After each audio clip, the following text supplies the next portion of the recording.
Ang programang ito ay rated SPG. Striktong patnubay at gabay ng magulang ang kailangan. Maaaring may masisirang tema, lengguwahe, karahasan, sexual, horror o droga na hindi angkop sa mga bata.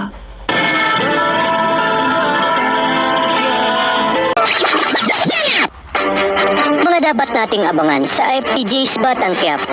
Sa araw ng paglilitis ni Tanggol ay siya namang araw ng kasal ni Mocha.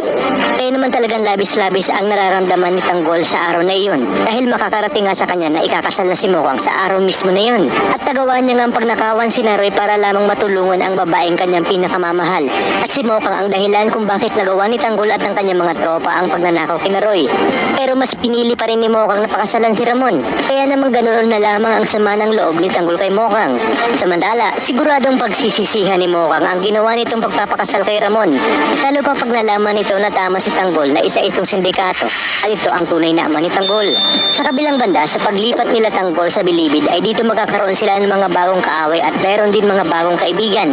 At sa kanilang selda, magiging utos-utusan ang grupo nila Tanggol ng isang mayor ng selda, siya ngang si Celso, at wala nga silang magagawa kundi sundin ang mga pinag-uutos nito.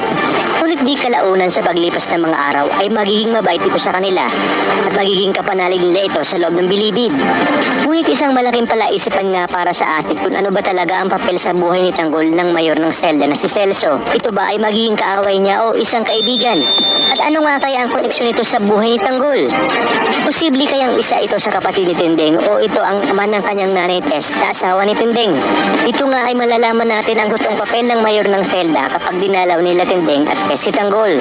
Dahil makikita ito ni Tindeng. Sa kabilang banda, mawala man si Mokong sa buhay ni Tanggol ay may panibagong babae na tila magpapaibig kay Tanggol. Kung saan nga ito ay si Babos na siya naman bulaklak ng selda. Sa inyong palagay, siya na rin kaya ang makakatulong kay Tanggol upang tuluyang makatakas si Tanggol? O isa rin siya sa mga tao ni Olga na gustong magpahirap kay Tanggol? Pagagamit kaya ni Ramon ang kanyang koneksyon sa loob ng Bilibid para maitakas ang kanyang anak?